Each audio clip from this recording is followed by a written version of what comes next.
And you've got a list of things that are going on right now. So, and we're going to talk about some of the legislation that's happening here in California. Great. And give everybody at home some different things that they can do to help support. Okay. So, sounds good. Tell us what's going on right now, because it's a very exciting time. Well, we've just started the California legislative session, and right now, California is so lucky because, led by its Senate Pro Tem, the president of the Senate, Senator Steinberg, he's just the most autism-friendly senator, and he has encouraged everybody and sort of laid this foundation for other senators and other assembly members to support all of these different autism bills.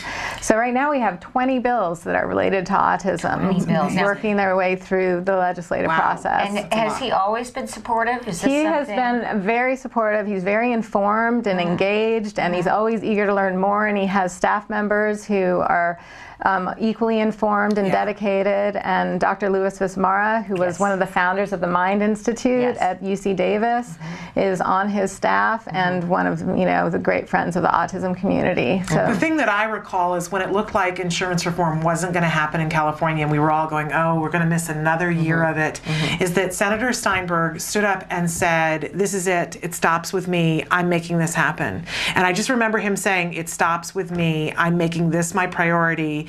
And I wanted to drive up to Sacramento and hug him, because that's what it takes, is somebody to step up and say, no, I'm sorry, I've heard all the excuses, this stops with me. And he has, now that he's seen it start to work in California, and he sees that there's issues that need to be addressed and that sort of thing, he's really eager to turn California into a model for the rest of the country, which is just, even more incentive for people to sort of get on the bandwagon and support autism services. That's why it's so important to really support some of these statewide initiatives, because as goes California, can go the rest of the country. California is often a trendsetter, and one of the things that a lot of people feel frustrated when they have the opportunity to vote when there's elections and they maybe don't have the outcome that they were hoping for. When you find a legislative bill that says what you like and that's going to create something that's important to you, you really can make a difference. I've heard that there are congressmen who, if they hear from 6 constituents, will actually change their mind about a bill. Wow. So it doesn't take that much activism to make a difference here. Okay, great. So we're going to talk about some of the bills that are working their way through the legislature. Okay, let's talk about this is all California. I'm sorry we're not talking more about other states right now, but this is the California But as we hour. said, California is the trendsetter. That's right. And as goes California, could possibly go your state. And if you live in another state, you can still show your support for the bill, and you can still explain why you think it's important. Yes. So, absolutely. First, we should start with the bill that Act Today is supporting. Okay. Some of you may be familiar with Senator Steinberg convened a task force earlier, sort of late in 2012. Dr. Grant Boucher was part of the task force. And this task force was convened to address the disparity in regional center services from one regional center to another. For those of you who got some of your services from regional centers, you might be really aware of the disparity, and others may not, but you would have families in Orange County getting $18,000 a year worth of services, and families in South Central getting $1,000 a year worth of services. And they actually came up with a horrible statistic that 79% of families who go to regional centers never return after the first visit. Oh my goodness, I had never heard that before. Isn't that just a heartbreaking statistic? That's horrifying. But it's horrifying, yet once again, not surprising to me, because I know the tenacity that a parent has to have, as you do, to get through to the regional center, where you're often put off. You'll be told you'll get a call back, and just the sheer volume of people they have to deal with. I mean, I'm not putting all the onus on them, but I think it's just a very difficult situation when they have so many people to serve, and it really is a squeaky wheel situation when you're dealing with the regional center. And that's a shame. And one of the things that families have fought for is some sort of standardization of regional center services, so that if your child is diagnosed with autism spectrum disorder, you have almost like, not that care shouldn't be individualized, but the resources available to you could be a little individualized. So could be standardized, so that you don't have so much disparity from one regional center to the next. And since this disparity was identified, Senator Steinberg said, what can we do about it? And he convened a task force of all kinds of experts, providers and stakeholders, individuals with autism, autism, parents with kids who have autism, and people from the Mind Institute, the best of the best. And everybody really worked on 5 different questions. And from that task force, 7 different bills are now working their way through the legislature. And they all address this core issue that is lacking in the regional centers right now, not necessarily because it's anybody's fault, but something that they've really noticed is that there's not a lot of attention paid to cultural and linguistic diversity. So if you don't speak English, if you aren't sort of, your typical American family, it's much harder for you to navigate your way through the regional centers. And so they want to make sure that everybody has access to the same resources. So, and that's why I think Act Today signed on to sponsor AB 1232, because it's all about making sure that the services that are provided are culturally and linguistically sensitive to everybody. And we see such a huge increase in number of grants from underserved communities, Hispanic, African American, Hispanic families not getting access and seemingly having limited services around the country. So it's a big concern to us, and so this bill was extremely important. And we've seen Act Today's, because the Clinton Health Matters initiative has sort of focused on the Coachella Valley as one of the places with the greatest health disparities, and Act Today is right on board there. And I know you've translated a bunch of your informational pamphlets into Spanish. And we've shot right in this studio with Gabriela Tessier, our board member who's an anchor at Univision. We have done a series of videos that are available on Act Today's website for Latino families to access in terms of the signs of autism and those things. So you can go on the act-today.org website and access those. That's so important. It's so important to have those things available to families. And really, all of these bills that are working their way through the legislature right now, they're all about increasing access to services. Nothing is about increasing cost, because if you really look at when people get the services they need, the cost to the community goes down. So if we can increase awareness and we can increase access, we're all going to have a better outcome. And so that's what, if you want to reach out to your audience and ask them to support some of these bills, I know you've posted a few on their website. Absolutely. If you go to our website, we have a brand new blog that we've started just in the last week, and if you go to our website, autism-live.com. I don't know why today I have a problem with that. autism-live.com. Emily's got it up there so you can see. And go there, click on the blog tab, and we have a blog that is there today that has the links to everything that you need to follow along with what we're doing. This piece of paper that Julie is referring to that's got all the legislation is there. We've got some of the actual bills there, and there's a letter that's there that you can customize for yourself. It's a form letter, but you can put in your own information. And then if you want to, it also has information about who you can fax the letter to. But if you'd rather, if you want to make your life simple, because there's a long list of people that you would have to fax it to, and that might take you the rest of your day. Or you could take your letter and you could email it to us at autismlive@gmail.com, and we will fax it to all the people on the list for you. What a great So you just have to do one letter, email it to us, and we'll make sure that it gets to all the people on the list. And that covers all the bills that that's the thing. You would want to do one letter for each bill. So I think right now we have up there, we have the AB 1232 bill. And so for AB 1231, this is the one that CARD is sponsoring. And it's also, we should actually give a shout out to the Assembly member Perez, who is the one who's author of these bills. What a great friend to the autism community he's been.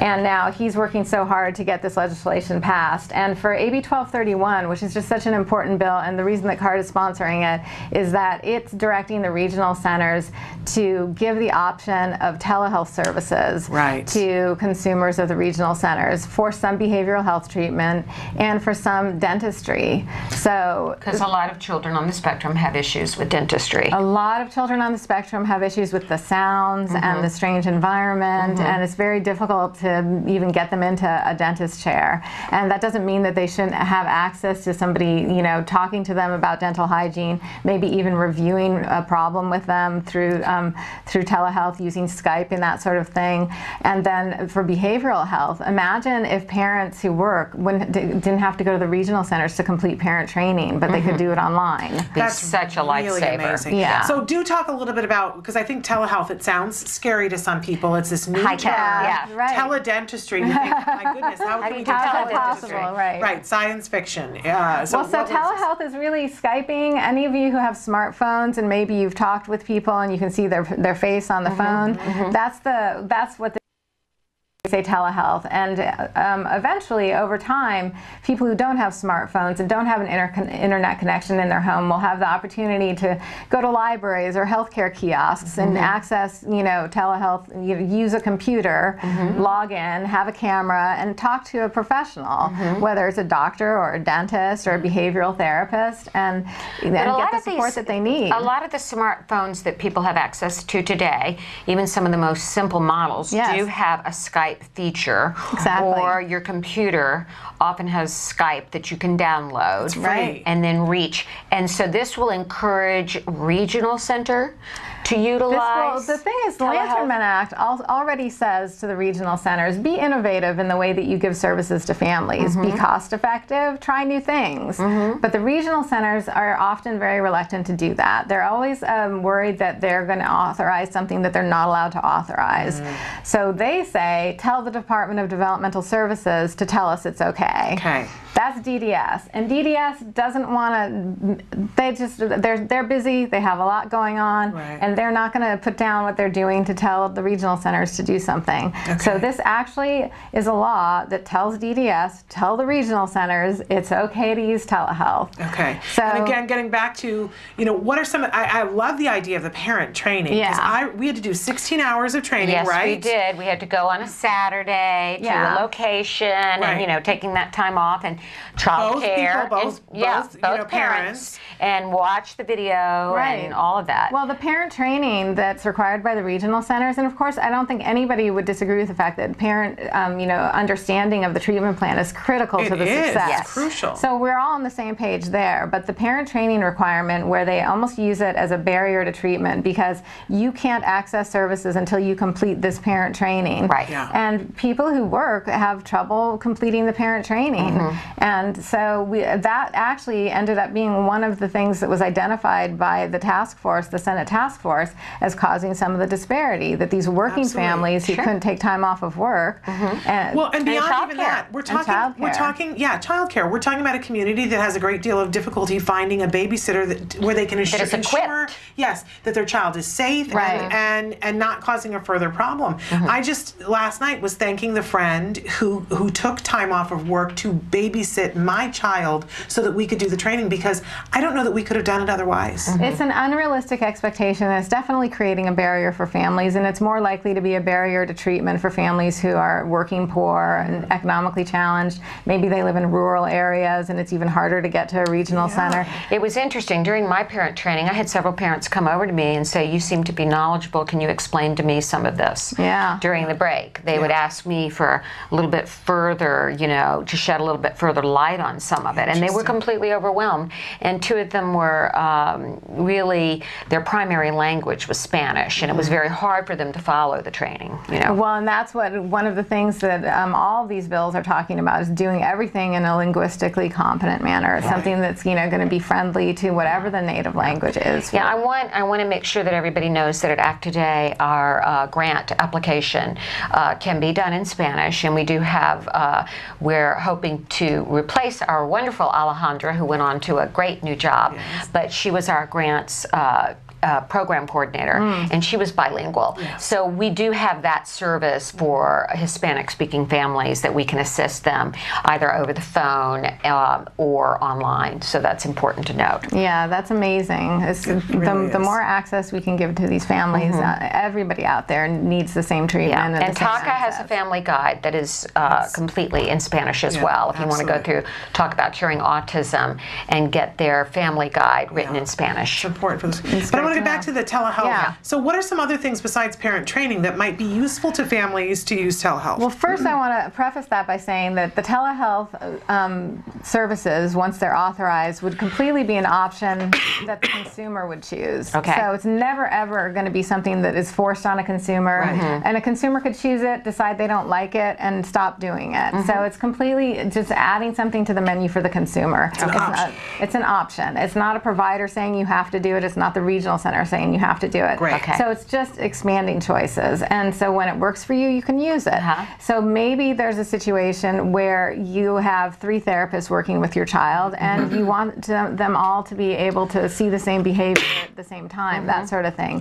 You'd be able to use telehealth to do that. Okay, great. For the clinics, when you're all when the whole treatment team is going to meet, you'd be able to use telehealth to do that. What about for things like the IPP, which is the meeting you have annually with your regional center? Well, I don't think it specifically says that because it's more about the services that the child's going to receive. But I do think that there's an argument to be made for that. I think that the other thing to remember is as people become more comfortable integrating telehealth and other new things into their treatment plans, the more likely it's going to be that they'll say, oh, you want to Skype somebody into the meeting for your IPP? No problem. We're used to that. We see that it's effective. Right. Now, what is teledentistry? So teledentistry it's interesting because it sounds impossible. Right. But there's so much information about how to care for your teeth and dental hygiene and ways that parents can help their children brush their teeth long enough and not have it be a traumatizing experience and that sort of thing. Learning to floss. Learning to floss. The right foods to eat. And just to be able to access the services of a dental professional, whether it's a hygienist or a dentist, and to be able to talk to that person and not be forced to go into an office, to travel someplace that maybe you don't have the ability to travel. Maybe it's just such a huge ordeal. Maybe you want to do when your behavioral therapist is at your home with you. And the behavioral therapist can assist with the toothbrushing. Right. At and the guidance of the dental professional. No one's saying that a parent's going to take out a drill and listen to what the dentist is saying and start working on the child. But how amazing to segment it into this can be done at home via a Skype connection. Yes. And so we get the most effective way. The child's in the environment that they're used to, has the help and support that they need to at home. They're more likely to be successful. And then the part that has to be done in person, you could go in and just do that and not try to accomplish 32 things all at that same time when it's not productive. And maybe the dentist has become more familiar to the child at that point. And the child to the dentist. And maybe the dentist has already given you some steps to make the child more familiar and to get used to the noises when that sort of thing. All of these challenges that people often when they have face those challenges, they just give up and then they go, oh, we're not going to take care of the dental thing. And so of course it's an emergency that's just some huge expensive problem that leads you to the dentist and then you have a terrible ordeal. Okay, so this is AB 13. It's 123. AB 1231. 1231. And that entire bill is on our blog site, and we have the form letter there, and you can fill that out and email it to us, and we'll be happy to fax it to everybody on the list. That's really right. amazing. It's been referred to 2 different committees, so there's a long list of assembly members on those committees who would get your letter of support. And this is something that you can do today. Take that action, and you don't have to live in the state of California to talk about why you think that this is beneficial. That's right.